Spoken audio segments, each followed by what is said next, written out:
Hey everyone, welcome back to Daily Devotions. Pastor Steve here walking with you in God's Word. We are in Joshua chapter 3 in God's Word, and we are on day 24 of our serving challenge as we take day by day by day. And that is a meaningful pause there because I want you to kind of collect that real quickly because that's what our challenge is for today. Just small steps. One day at a time, and we're almost we're 24 days out of 40 days, and it was just that real quick first step. It was just a small step day after day, a challenge day after day of being able to kind of compile all together that we're almost 3 weeks into this challenge, and we have this heart of service, this attitude like Jesus. We have these availabilities in our calendar as we're looking to that, just these small little incremental steps. And we're over halfway through in a week of action. And I pray that you have been praying over actions, praying over the and of compassion, and perhaps even putting the and to work and maybe finding that one thing. And maybe you haven't taken that action yet. And before you don't take that action, understanding the ramifications of inaction. And so that's where we have that challenge for today is take that step. As we're going to be seeing here, as Zach puts in his daily challenge of get your feet wet. What does that mean? Get your feet wet. Well, when you read through day 24, he settles you into Joshua's reality and context that he's in as the leader of Israel. Moses has passed away. It's the end of Deuteronomy, and they're about ready to inherit the promised land, the covenant that God gave to them, the promise from coming out of Egypt and wandering for 40 years. And then you can see that in the sight that here comes the promised land. The Lord is going to be with him. Joshua chapter 1, don't be afraid, don't be discouraged, for the Lord your God is with you wherever you go, and set your sights. Your sights are the promised land, coming into Jericho. But there's something in front of that, an absolutely practical hurdle, obstacle, and that's called the Jordan River at flood stage. And so before they actually step into their promises, before they start taking action into what God has promised and conquering these cities along the place where God would drive the people out from the promised land, the Jordan River at flood stage is ahead of them. What should they do? They should just stand there. They should just think, it's too big. Let's wait.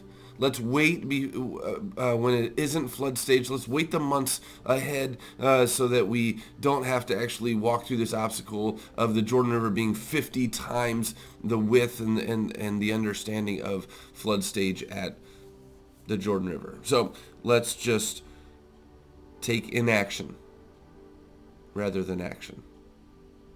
Let's keep wandering. We got so good at just wandering in the desert and being able to see God's provision. And it was an amazing thing. So let's just go back to what we know and go back to what we are comfortable with. No. That's not where God leads them. Before they can have those thoughts, let's go back to Egypt, let's go back to our comfort, the Lord steps forth to Joshua and speaks to him. Joshua chapter 3. Let's read together.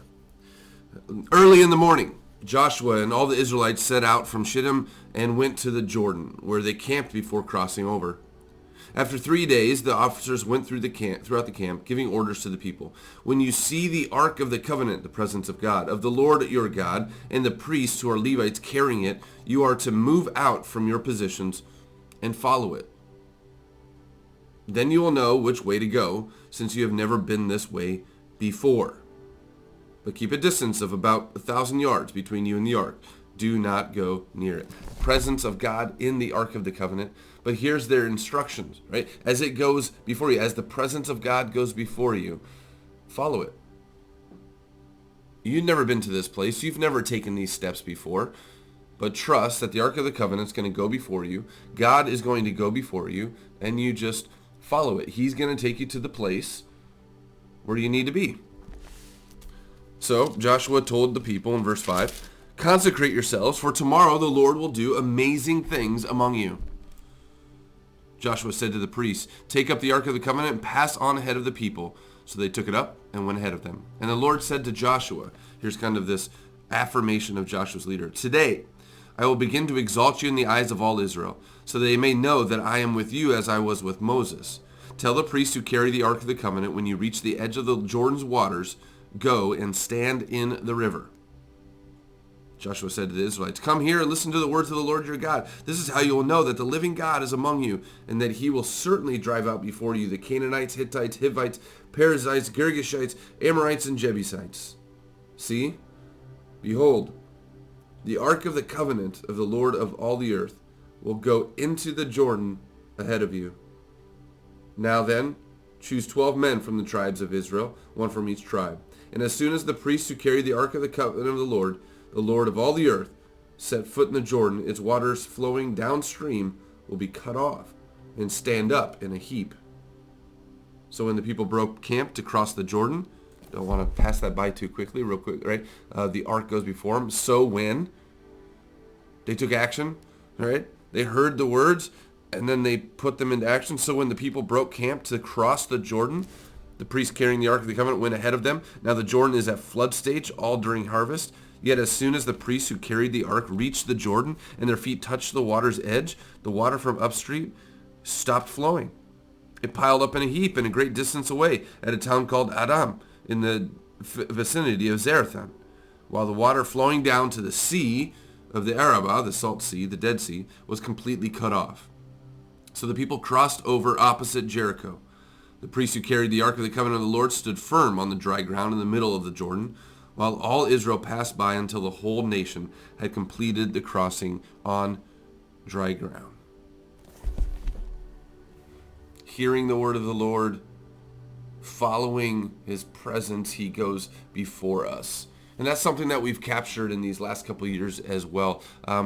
There's a book called Joining Jesus on His Mission. A lot of times we think that part of our action as the church or people of faith is that we step out in faith, that this is something new, this is something we haven't done before, and that could very well be, and that's amazing, but the reality towards Jesus already being there, Jesus already being in our community, doing his work in and amongst people, and then we attach to that, join Jesus, that he is going before you, and being able to attach to the mission that he has already called us to.